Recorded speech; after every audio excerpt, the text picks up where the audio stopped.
Kitsune dapat diartikan rubah dalam bahasa Indonesia.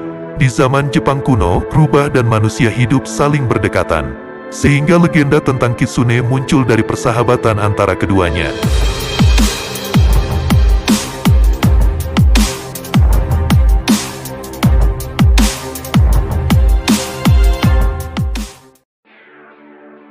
Dalam kepercayaan Shinto, kitsune disebut inari yang bertugas sebagai pembawa pesan dari dewa. Semakin banyak ekor yang dimiliki kitsune, maka usia mereka semakin tua, bijak, dan semakin kuat pula kitsune tersebut. Bahkan sebagian orang memberi persembahan untuk kitsune karena dianggap memiliki kekuatan gaib. Kitsune sering digambarkan sebagai arwah, tetapi bukan hantu. Dan bentuk fisiknya tidak berbeda dengan rubah biasa. Dalam legenda, rubah sering diceritakan sebagai penjaga yang setia, juga sebagai teman, kekasih, ataupun sebagai istri.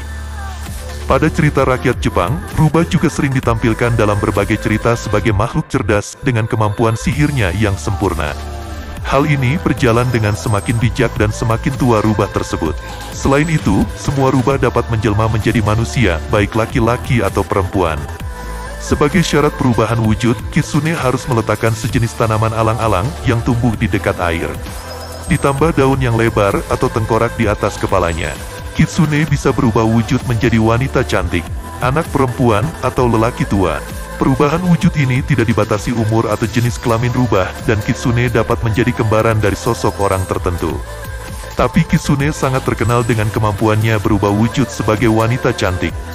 Pada abad pertengahan, orang Jepang percaya kalau ada wanita yang sedang berada sendirian pada saat senja atau malam hari, kemungkinan adalah jelmaan kitsune. Dalam beberapa cerita, kitsune memiliki kesulitan dalam menyembunyikan ekornya ketika sedang menyamar menjadi manusia. Kitsune sering ketahuan sedang mencari-cari ekornya. Kelemahan ini bisa digunakan untuk memastikan bahwa orang tersebut adalah siluman kitsune.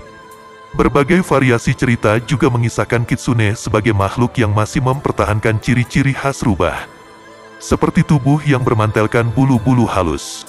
Bayangan siluman kitsune yang sama seperti bayangan rubah atau siluman kitsune yang terlihat sebagai rubah ketika sedang berkaca.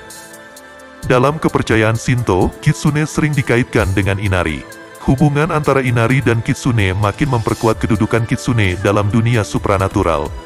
Kitsune mulanya merupakan pembawa pesan yang bertugas bagi dewa inari.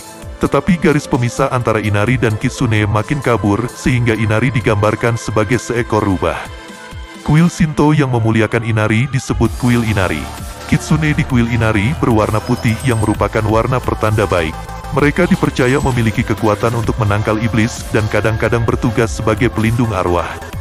Selain berjaga-jaga di kuil inari, kitsune diminta agar melindungi penduduk setempat dari rubah liar atau nogitsune yang suka membuat keonaran. Sama seperti kitsune berwarna putih, kitsune berwarna hitam dan kitsune berekor 9 juga dianggap pertanda baik.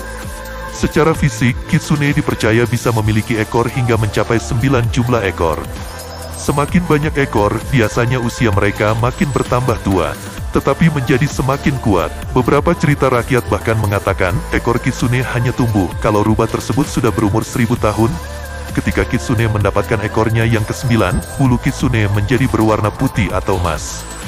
Kitsune jenis ini disebut Kyubi no Kitsune atau kitsune berekor 9, dan memiliki kemampuan untuk mendengar dan melihat segala peristiwa yang terjadi di dunia. Menurut kepercayaan penduduk, rubah memiliki kekuatan luar biasa untuk melawan iblis, sehingga patung kitsune konon bisa mengusir hawa kimon atau energi yang mengalir dari arah timur laut.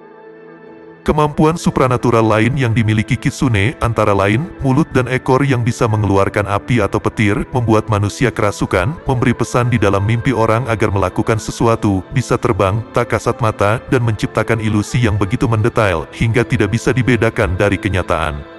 Pada beberapa cerita, kitsune bahkan memiliki kekuatan yang lebih besar lagi, sampai bisa mengubah ruang dan waktu, atau berubah menjadi bentuk-bentuk fantasi, seperti pohon yang sangat tinggi atau sebagai bulan kedua di langit.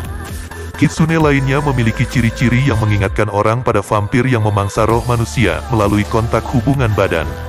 Kitsune digolongkan menjadi dua kelompok. Kelompok pertama adalah golongan Zenko, yang terdiri dari rubah baik hati dan bersifat kedewaan, juga sering disebut sebagai rubah inari. Kelompok kedua adalah golongan rubah padang rumput Yako, yang bersifat jahat. Tradisi berbagai daerah di Jepang juga masih mengelompokkan kitsune lebih jauh lagi. Arwah rubah yang disebut ninko misalnya, hanya bisa dilihat manusia yang sedang kerasukan ninko. Saat dirasuki ninko, orang tersebut akan terlihat melakukan kegilaan yang sangat aneh. Kadang-kadang mereka tidur-tiduran dengan mulut berbuih dan menyalak seperti rubah.